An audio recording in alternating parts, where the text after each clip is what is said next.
آج کل جس فضا میں ہم زندہ ہیں تو اس میں بہت سارے چیلنجز درپیش ہیں. ایک طرف تو ایک وبا ہے جس کے نتیجے میں پاکستان میں 3500 مزید افراد جو ہیں متاثر ہوئے ہیں گزشتہ 24 گھنٹوں میں، اور 39 ڈیتھس اور رپورٹ ہوئی. اگر 3 دنوں کا میں نمبر آپ کو بتاؤں تو 181 ڈیتھس رپورٹ ہو چکی ہیں، اور اتنی زیادہ سرج ہے اس نمبر کے اندر، خاص طور پر جو ڈیتھ نمبر ہے اس کے اندر، کہ ہمیں سنجیدگی کے ساتھ قومی سطح پر ایک حکمت عملی کے اوپر کام کرنے کی ضرورت ہے نہیں.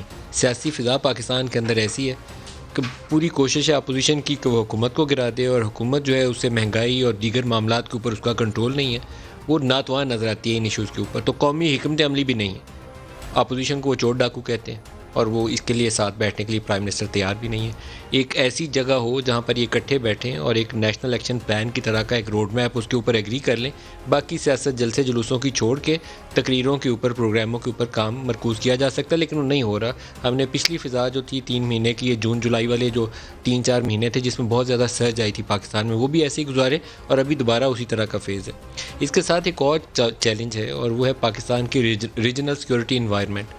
اور ایسٹرن بارڈر کے اوپر ایک ایسی فضا ہے کہ آپ کو معلوم ہی نہیں ہے کہ ایک انتہا پسند ہندو حکمران ہے وہاں پر، جس سے آپ کسی بھی قسم کا ایک ایکسٹریمی کسی بھی وقت توقع رکھ سکتے ہیں. آپ کو 24 گھنٹے ہمہ وقت تیار رہنا پڑے گا کہ کچھ ایسا ہوا تو ہمیں کیسے رسپونڈ کرنا ہے. اس کے اوپر ایک پروگرام کے آغاز میں آپ کو اسٹیٹمنٹ دکھاؤں گا. ہم عام طور پر اپنے سیاسی بحث مباحثوں کے اندر اس چیز کو، اس کرنٹ والے چیلنج کو جو انڈین بارڈر کے ساتھ ہمارے سیکورٹی معاملات، اس حوالے سے ایک نیا فنومنا ہمارے سامنے آیا ہے، خاص طور پر کشمیر کے اوپر جو کچھ انہوں نے کیا اس کے بعد سے اس کو نظر انداز کر رہے ہیں. لیکن یہ بہت بڑا ایک اس وقت چیلنج ہے پاکستان کے سامنے، بہت بڑا چیلنج ہے. اس کے اوپر DGISPR نے کہا کیا، پہلے وہ سنتے ہیں، دکھائیے گا جی. When this dossier came out, it gave all the proofs, evidence of Indian government, India as a state sponsoring terrorism inside Pakistan. CPEC as a game changer for the region, and it is a game changer for the region. So the kind of threat that it is facing from the Indians is obviously they've started with the security threats that we are facing. There is a lot of terrorist activity going on around it. This particular zone is also being used to target the CPEC. What we have done to keep this project secure, we've raised 2 divisions. We have taken every possible measure to keep this project secure.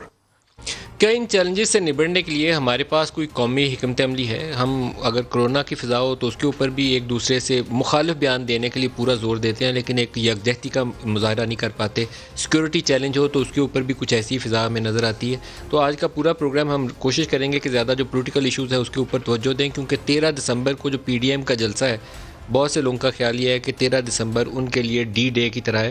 وہ ایک pressure اپنا final stage پہ لے جانا چاہیں گے. ہو سکتا ہے کہ وہ پنجاب کو بھی ٹارگٹ کرنے کی کوشش کریں.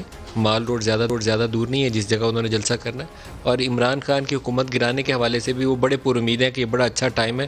امریکہ میں بھی حکومت بدل رہی ہے، تو پاکستان میں بھی شاید موقع ہے کہ پورا زور لگا دیں اور سیاسی دباؤ بڑھا دیں.